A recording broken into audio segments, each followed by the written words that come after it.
Hello दोस्तों, आप लोग कैसे हो? उम्मीद करती हूँ आप लोग अच्छे होंगे। और आज नवरात्रि का सबसे पहले आप सभी लोगों को जय माता की।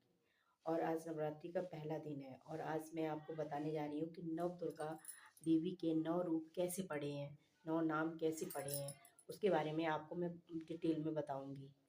नवरात्रि 19 तारीख को सबसे पहले शैलपुत्री माता की पूजा होती है। शैलपुत्री माता पर्वतराज हिमालय की पुत्री थी, इसीलिए इनका नाम शैलपुत्री पड़ा है। और नवरात्रों के दूसरे दिन 20 तारीख को माँ ब्रह्मचारिणी की पूजा होगी।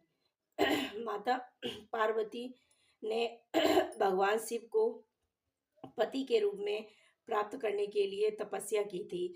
इसी रूप में इनका नाम माँ ब्रह्मचारिणी पड़ा है। और तीसरे दिन माँ चंद्रघंटा की पूजा होती है। चंद्रघंटा अर्थात जिसके मस्तक पर चंद्र के आकार का तिलक होता है, इसीलिए इन्हें चंद्रघंटा कहा जाता है। नंबर 4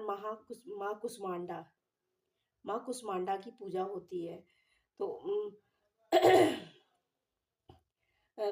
ब्रह्मांड को उत्पन्न करने की शक्ति प्राप्त करने के बाद इन्हें कुष्मांडा कहा जाने लगा। ये अपने अंदर पूरे ब्रह्मांड को समेटे हुए हैं, इसीलिए इनका नाम कुष्मांडा पड़ा है।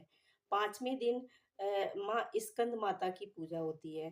तो उस उनके पुत्र का नाम स्कंद है, इसीलिए उनका नाम स्कंद माता पड़ा है।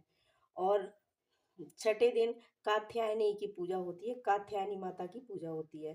तो हर्षित कात्यायन की तपस्या से प्रसन्न होकर उन्होंने उनके यहाँ पुत्री के रूप में जन्म लिया था, इसीलिए वे कात्यायनी के रूप में जानी जाती हैं, इसीलिए उनका नाम कात्यायनी पड़ा है। 7वें दिन नवरात्रों के 7वें दिन माँ कालरात्रि की पूजा होती है। इसी माँ कालरात्रि अर्थात हर तरह के संकट का नाश करती हैं, इसीलिए इनका नाम कालरात्रि पड़ा है। और 8वें दिन महागौरी की पूजा होती है। तो महागौरी नाम इनका इसलिए पड़ा है अर्थात क्योंकि ये इनका कलर बहुत गोरा था, इसीलिए इन्हें महागौरी कहा जाता है।